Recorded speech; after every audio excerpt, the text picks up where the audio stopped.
Shalom, shalom, shalom. I want to first start off by giving infinite praises to Yahweh, Ba'ashem, Yahushua, Ba'ashem, Rukakwadash.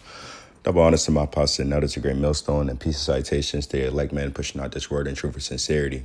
This is Brother Yakanan from the DC Church, and the topic I wanted to touch on today, and this video will be entitled, There's a Reason Why the Times Are Being Shortened, right? And, you know, one of the biggest questions, especially from people in the world, is like, or one of the biggest statements from people in this world is, oh, people have been saying it's the end days for centuries. People have been saying it for years. People have been saying it for decades, centuries, so on and so forth. And one of the things that they ask themselves is, what makes this time that we're living in so much different? And the answer is, all the wickedness that's being committed in this specific time period compared to any other time period in human history. All the wickedness and namely the wickedness that's being committed in Babylon, Babylon the Great, which is America, right? Because this is the stage. This is the stage where the stage is already set, and the stage is Babylon the Great, and right now, we're headed into the climax of innovation, the climax of wickedness, right? Even when you see, technological advances, in the modern era, it seems like it's coming to a standstill. Of course, they have this thing called AI or whatnot, and all these different crafts or whatnot. But all that is RFID technology. All that's leading into is RFID technology, which is ultimately the mark of the beast. This is how we know that the days are being shortened, because everything is going in sequential order leading to that mark of the beast, which is the RFID microchip, and when you look at a specific time period in which everything is being sped up and leading into that specific thing. This time is it,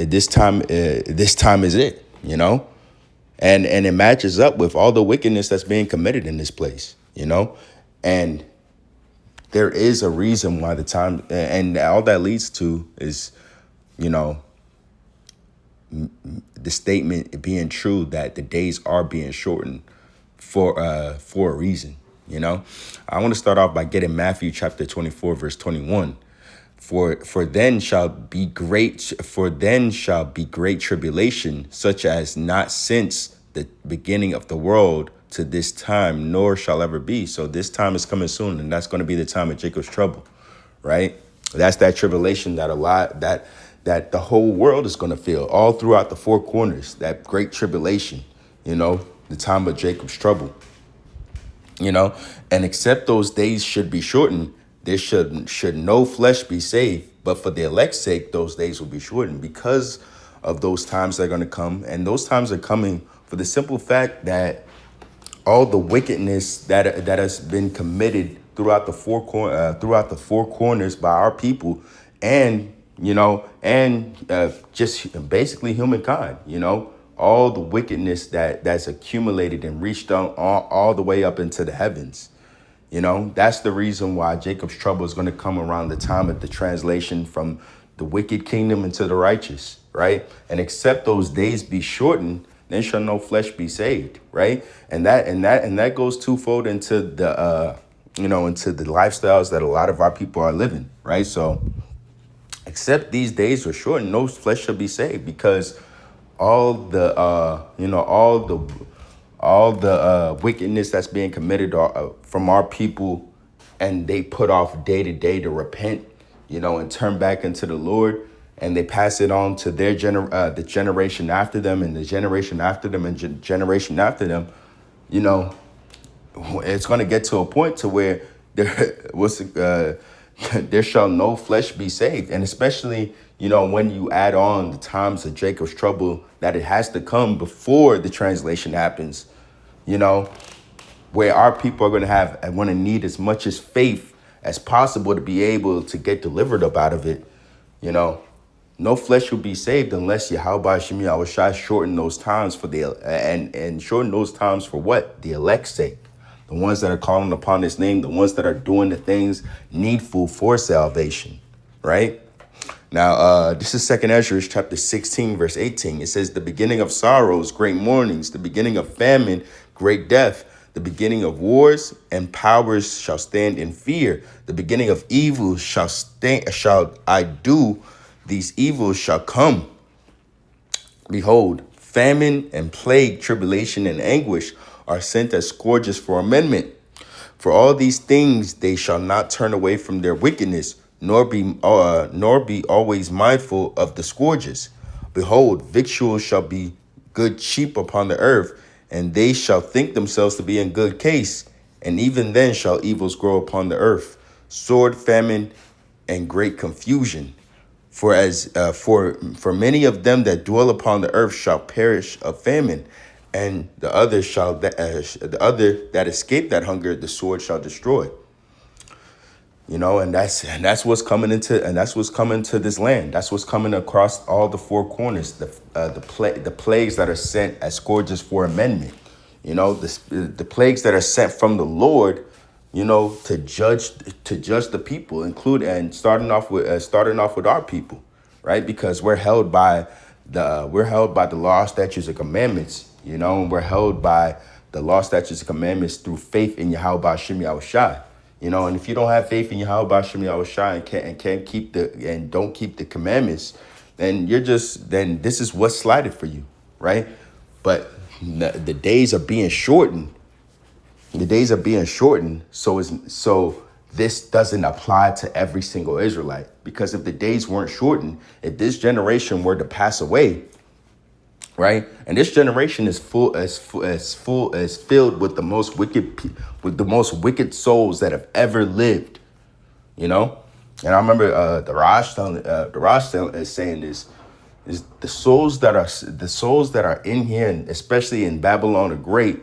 These are the most wicked souls that have ever been on the planet Earth, ever since time memorial, right? And it may not seem like it because, we live in an era of people thinking that they're morally upright and they're civilized, right? They think themselves to be civilized and think themselves to be on a higher mental and moral standpoint than anybody else in the world. But this is the era, and this is the generation where you have the most wicked souls that have ever lived, right? And with that comes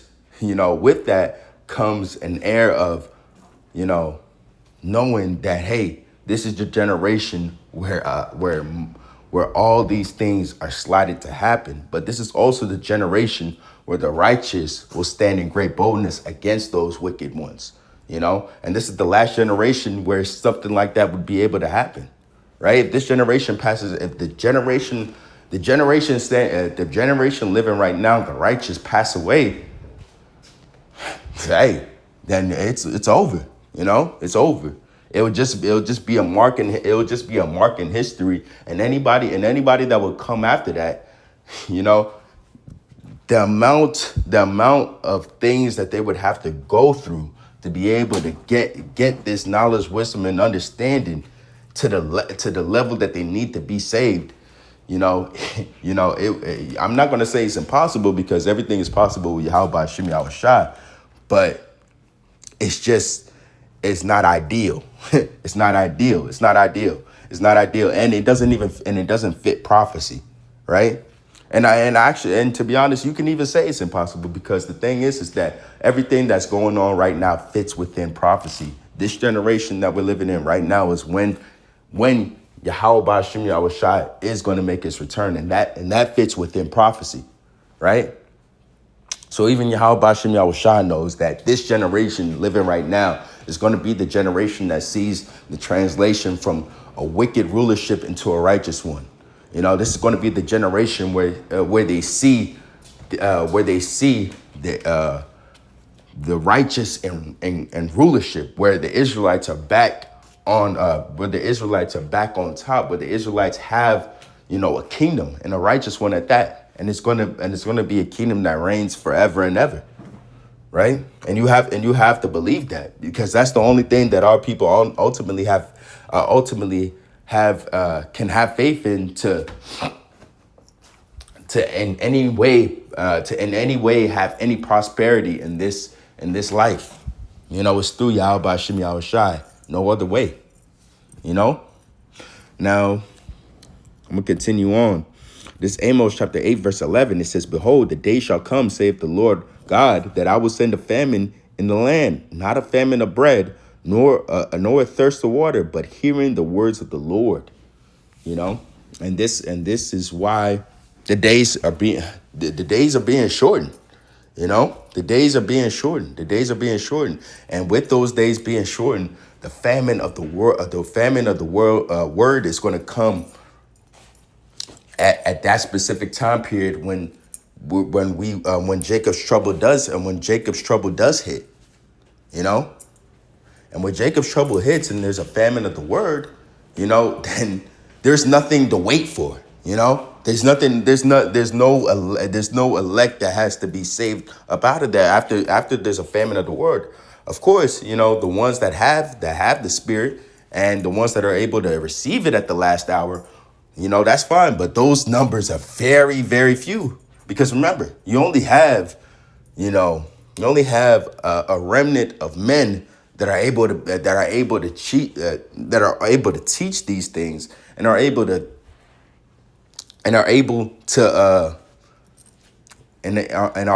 teach these things, and are able to give something that the majority of people would be able to receive, in a manner to where they have faith in it.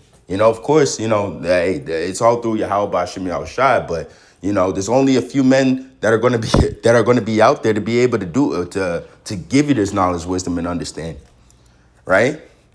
Well, I'll just say knowledge and wisdom, because the understanding comes from Yahweh Shem Yahweh Shai, right? So, yeah, if you and that's the funny thing about Jake, thinking that they can just put off day to day, and they'll be able to get it once Jacob's trouble hits, and have faith. Hey, it doesn't work like that. It doesn't work like that. If you think that if you slided yourself to be a final hour believer, then you already lost the battle. You already lost the battle. You already showed that you have no faith, right? But for the ones that do, and it's a very, very small number, hey, once that famine of the word hits, the time frame that you're going to have to be able to receive the things that you need to have faith on is going to be very, very, very short. Because when Jacob's trouble hits, the elect had to be saved up out of that. And the elect are going to go through that tribulation, of course, but the days are going to be shortened for their sake. So for the ones that have to learn and be able to have faith, build up their faith within that time period, you have a very, very, very short time to be able to make decisions on whether to keep the faith or not. And it's not going to be built off a foundation of years of experience and trials and and testimonies of Yahweh Shem Yahweh Shai doing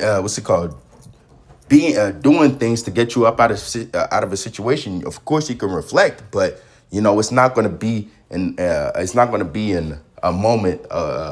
It's not going to be in the aspect of, oh, I went through this and I was able to get through this situation, knowing that it was Yahweh Shem Yahweh Shai at the moment. So there's a lot of things that come with that. There's a lot of things that come with that. And the days are going to be shortened for the elect's sake. So for the ones that hear it within that time frame, the times are being shortened for the elect's sake, but the times are being shortened for you to be able to get right. And